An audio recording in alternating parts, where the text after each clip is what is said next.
Jammu Kashmir Pahalgam ఉగ్రదాడిలో NIA విచారణ ముమ్మరం చేసింది. ఈ కేసులో సంచలన విషయాలు వెలుగులోకి వస్తున్నాయి. దాడిలో ప్రాణాలతో బయటపడిన వారు ప్రత్యక్ష సాక్షుల వాంగ్మూలాలతో ఉగ్రవాదుల కుట్ర వెలుగులోకి వచ్చింది. తప్పించుకోవడానికి మార్గం లేకుండా దాడికి పాల్పడినట్టు తెలుస్తుంది. ఇద్దరు ఉగ్రవాదులు ఎంట్రీ గేట్ నుంచి రాగా ఒకరు ఎగ్జిట్ గేట్ నుంచి వచ్చారు. 4వ ఉగ్రవాది వీరికి సపోర్ట్ చేయడానికి అడవిలో దాగి ఉండవచ్చని దర్యాప్తు సంస్థలు భావిస్తున్నాయి.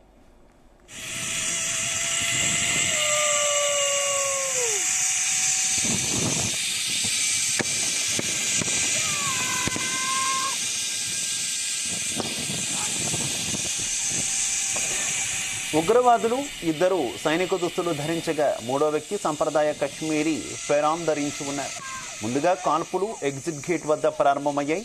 దీంతో ఒక్కసారిగా పర్యాటకులు ఎంట్రీ గేట్ వైపు పరిగెత్తారు. అక్కడే కాపు కాసిన ఇద్దరు ఉగ్రవాదులు వీరిపై ఆకస్మికంగా దాడి చేశారు. ఎంట్రీ గేట్ వద్ద ఉగ్రవాదులు టూరిస్టుల్ని అదుపులోకి తీసుకొని మహిళల్ని పురుషుల్ని వేరు చేశారు. ఆ తర్వాత హిందువులు ముస్లింలుగా వేరు చేశారు. ఆ తర్వాత కాల్పులు జరిపి ముందు కల్మా చదవాలని ఉగ్రవాదులు కోరారు. ఎంట్రీ గేట్ వద్దకు వచ్చిన నేవీ అధికారి లెఫ్టినెంట్ వినయ్ నర్వాల్ని టెర్రరిస్టులు మొదటగా కాల్చి చంపారు.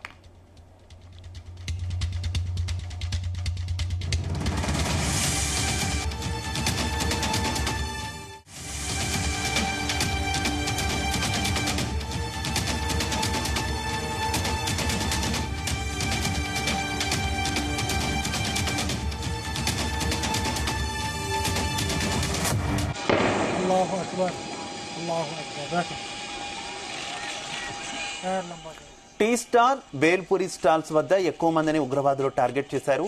దాడి తర్వాత ఉగ్రవాదులు పార్క్ ఎడమ వైపు ఉన్న గోడను దూకి పారిపోయారు. ఈ దాడిపై ఎన్ఐఏ విచారణ చేస్తోంది. బైసారన్ పార్కులో దుకాణాలు కలిగి ఉన్న దాదాపు 45 మంది స్థానికులు పోనీ రైడ్ ఆపరేటర్లను ప్రశ్నిస్తున్నారు. కాల్పులు జరుగుతుండగా ఒక పర్యాటకుడు అల్లాహు అక్బర్ అని 3 సార్లు నినాదాలు చేస్తున్న వీడియోలో పట్టుబడ్డ జిప్ లైన్ ఆపరేటర్ను కూడా విచారిస్తున్నారు. ఉగ్రవాదులు మొబైల్ పెయిడ్ అప్లికేషన్ ఉపయోగించారని, వారు పెయిడ్ ఎన్క్రిప్టెడ్ మొబైల్ ద్వారా తమ పాకిస్తాన్ హ్యాండలర్లతో సంభాషించారని ఎన్ఐఏ అధికారులు తెలిపారు. ఇదే విషయానికి సంబంధించి మరింత సమాచారం మా కరెస్పాండెంట్ శ్రీచరణ్ అందిస్తారు. శ్రీచరణ్.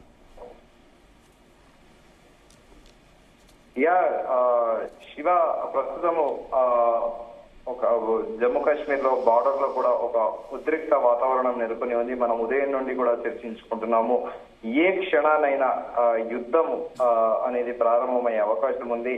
అయితే ప్రస్తుతము జమ్మూ కాశ్మీర్ పహల్గామ్ ఉగ్రదాడి కేసులో ఎన్ఐఏ విచారణ ముమ్మరం చేసింది. ఈ కేసులో పలు సంచలన విషయాలు వెలుగులోకి వస్తున్నాయి. దాడిలో ప్రాణాలతో బయటపడిన వారు ప్రత్యక్ష సాక్షుల వాంగ్మూలాలతో ఉగ్రవాదుల కుట్ర వెలుగులోకి వచ్చింది. తప్పించుకోవడానికి మార్గం లేకుండా దాడికి పాల్పడినట్లు కూడా తెలుస్తోంది.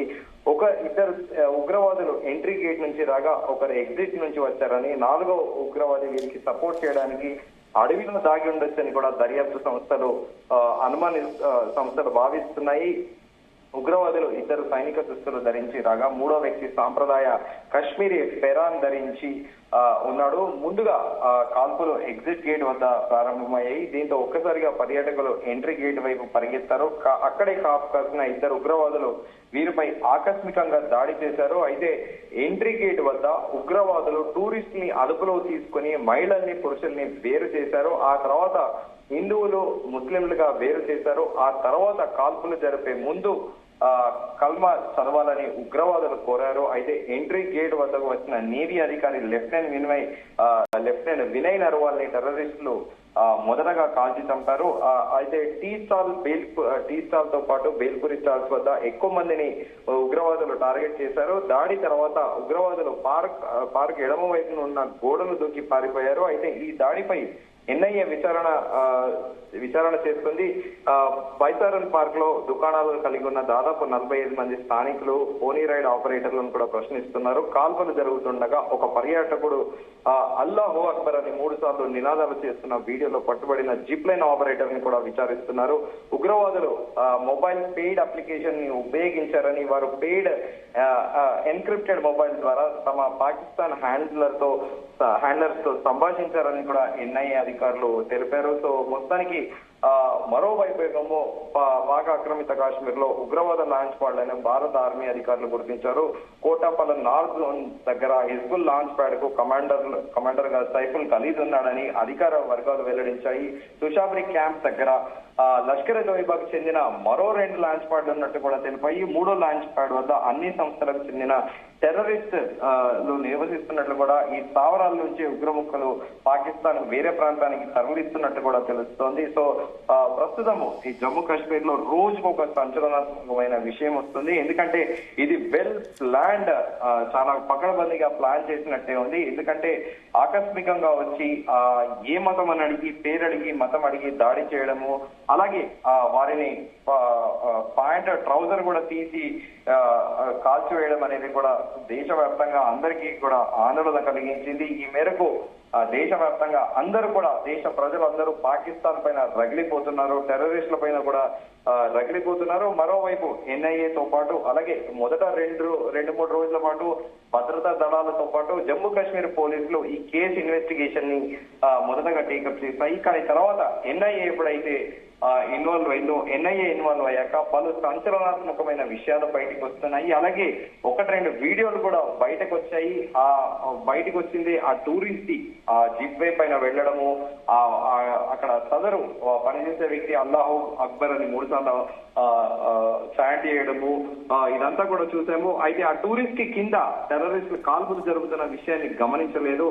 అయితే మొత్తము భద్రతా దళాలు ఇన్సిడెంట్ తర్వాత దాదాపు 40 గంటలతో పాటు నెక్స్ట్ డే అంటే 22nd April next day April 23rd నుండి మోర్ దెన్ 40 hours పైగా కంప్లీట్ గా లాంచ్ ప్యాడ్లు ఎక్కడెక్కడ ఉన్నాయి, శిక్షణ శిబిరాలపైనే ఈ సెంట్రల్ ఐబీ మొత్తం కూడా ఫోకస్ పెట్టింది. అయితే దాదాపు యావరేజ్ గా ఇప్పటి వరకు ఈ సంవత్సరంలో 150 నుంచి 200 మంది శిక్షణ పొందిన ఉగ్రవాదులు వివిధ శిబిరాల్లో కూడా ఉన్నారని కూడా నిఘా వర్గాలు తేలించాయి. దాదాపు యావరేజ్ ఒక వీక్ కి 25 నుంచి 30 మంది తీవ్రవాదులు బార్డర్ నుంచి చొరబడాలని చూస్తే ప్రతిసారి కొన్నిసార్లు సైన్యం వాళ్ళ కుట్రలు తిప్పికొట్టింది, కొంతమందిని ఎన్కౌంటర్ కూడా చేసింది.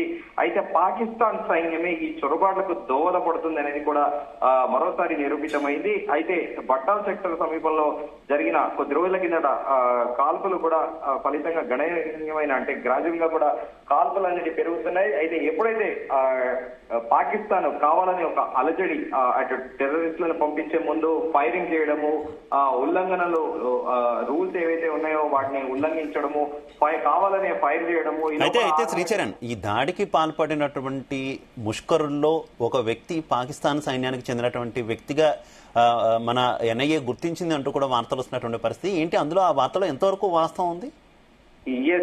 డెఫినెట్ గా ఖచ్చితంగా అందరూ కూడా ఇప్పటికే ఎన్ఐఏ దానిపైన వార్తలు వస్తున్నాయి, కానీ ఎన్ఐఏ అధికారిక ప్రకటన అయితే చేయలేదు. కానీ ఖచ్చితంగా పాకిస్తాన్ కి చెందిన ఆర్మీ పర్సన్ కి మాత్రం దీంట్లో ఇన్వాల్వ్మెంట్ ఉందనేది కూడా ప్రాథమికంగా దర్యాప్తులో తేలింది. సో మొత్తానికి ఇప్పుడు పూర్తి స్థాయిలో ఎన్ఐఏ అనేది ధృవీకరించాల్సి ఉంది.